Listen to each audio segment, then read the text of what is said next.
케인즈 학파의 화폐 수요 이론에 대해서 같이 한번 보도록 할게요. 1번, 화폐 수요와 이자율은 반비례 관계이다.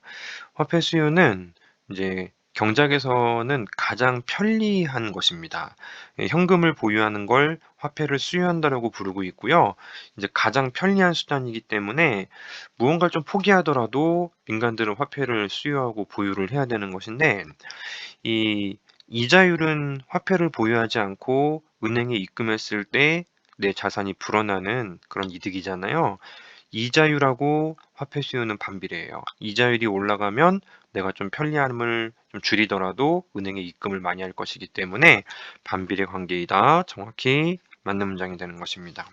2번, 소득이 증가해도 소득 유통 속도는 증가하지 않는다. 지금 케인즈 학파의 화폐 수요 이론을 보고 계시죠?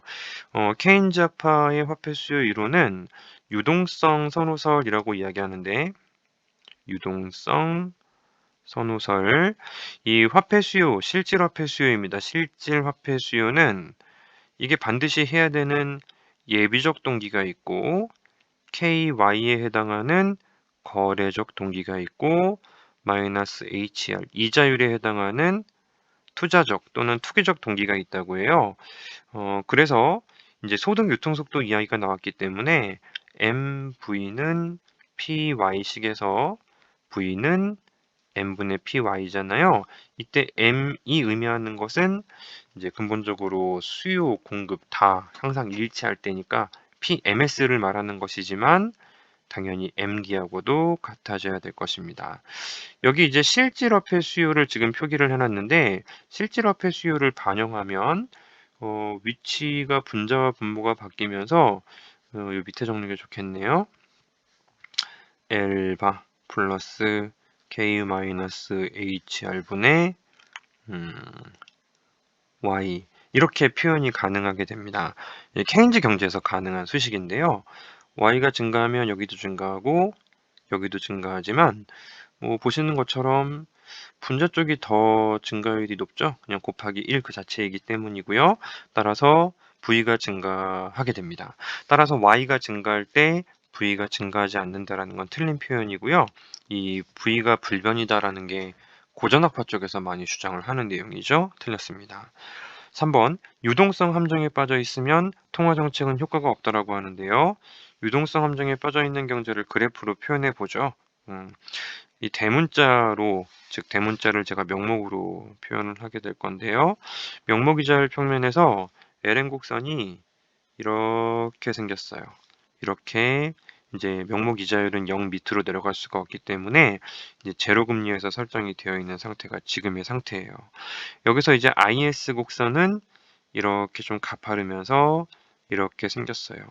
재정 정책은 이 교점을 굉장히 많이 오른쪽으로 보낼 수 있기 때문에 효과는 강력하지만 이 정도까지 온 경제에서는 돈이 조금 없는 상태라고 합니다. 재정 지출을 할 여력이 이제 별로 없고요. 통화 정책은 이례적이라면은 LN 곡선 오른쪽으로 이동시켜봐야 교점이 달라지진 않죠. 따라서 유동성 함정에 빠져 있으면 통화 정책은 효과가 없는 거예요. 2018년도 서울시 7급 출제되었던 문제였습니다. 4번, 보물토빈 현금 재고 관리 모형을 고려할 때 물가의 상승은 최적 은행 방문 수와 화폐 수요의 규모를 변화시킬 수 없다. 자, 이거를 우리가 수식까지 다 정리하면서 할 수는 없고요. 여러분들이 공부를 하신 내용을 들춰보면서 이제 읽는 법을 복습을 하라는 것인데, 이 물가의 상승은 N에는 영향을 미치지 않는다고 해요. 물가가 올랐을 때 내가 이제 N에 영향을 미치지 않고 한 번 갈 때 찾아오는 화폐의 규모만을 늘린다라는 것입니다.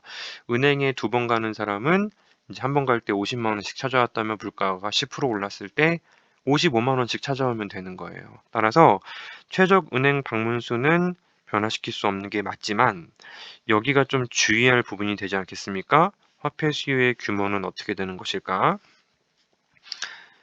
실질 화폐 수요는 불변입니다. 그런데 명목 화폐 수요는 증가해야 돼요. 제가 뭐라고 했어요? 물가가 오르면은 은행에 한번 방문했을 때 찾아오는 금액이 늘어난다고 했잖아요. 그러니 이 경제의 물가가 오른 만큼 내 지갑 속의 현금 자체는 더 많이 이제 늘어나게 되는 것입니다. 붕어빵 가격이 10% 올랐으니 내 지갑 속의 현금도 10% 올라야 되는 것인데, 그러면 이제 실질화폐라는 건 P분의 MD를 말하니까 불변이 맞고요.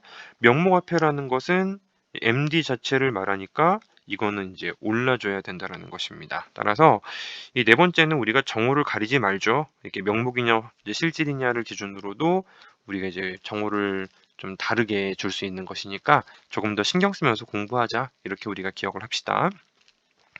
5번, 정부가 신용카드를 사용할 때의 소득공제 한도를 줄인다면 경기 부양 효과가 발생한다고 합니다. 자, 이건 좀 단순하게 생각하셔도 괜찮다고 해요. 이 은행이 있죠. 여기 은행이 있는데 이제 민간들은 굉장히 많지 않습니까? 은행은 통화 창출 기능을 해요. 통화 창출, 뭐 예금 창조 이런 기능을 하게 되는데 이게 많을수록 경제에 돈이 잘 굴러가고 이 경제도 좀 활력도가 높은 것인데요. 여러분들이 은행에 예금을 안 하면, 민간들이 은행에 예금을 안 하면 무슨 돈으로 경제를 움직이겠습니까? 예금이 올라가면 이런 게 증가하고 따라서 경제는 살아나는 거고요. 어, 신용카드를 사용할 때 소득공제 한도를 줄인다면 신용카드를 덜 쓸 거예요. 신용카드를 덜 쓰면은 민간들은 신용카드의 사용을 줄이고 현금 사용을 늘리게 될 것이다.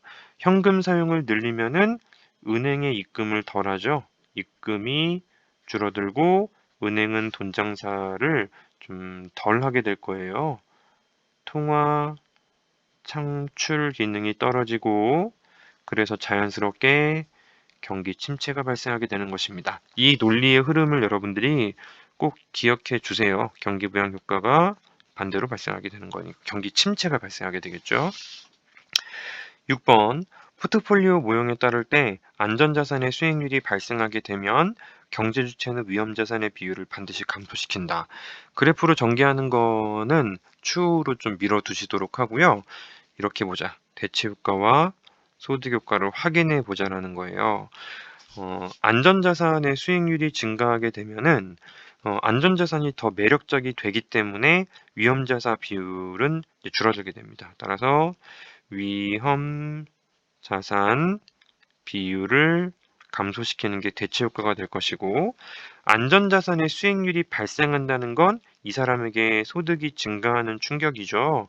소득이 증가하게 되면은 예전보다 위험을 바라볼 때 싫어요. 상대적으로. 그러니까 돈이 없을 때는 위험하더라도 기꺼이 내가 이제 증가하는 소득을 위해서 이제 위험자산을 구매를 했지만 돈이 늘어나면은 기꺼이 그게 잘 안 돼요. 그래서 이제 위험자산 비율 자체가 소득 효과에 의해서도 감소하기 때문에 종합적으로 위험자산의 비율을 반드시 감소시킨다는 맞는 문장이 되는 것입니다. 이렇게 좀 어려운 난이도의 문제들이었는데요. 일단 우리가 지금은 기초적인 부분을 점검하는 거니까 이 정도 문제 보시면서 확인해 보는 거 괜찮을 것 같습니다.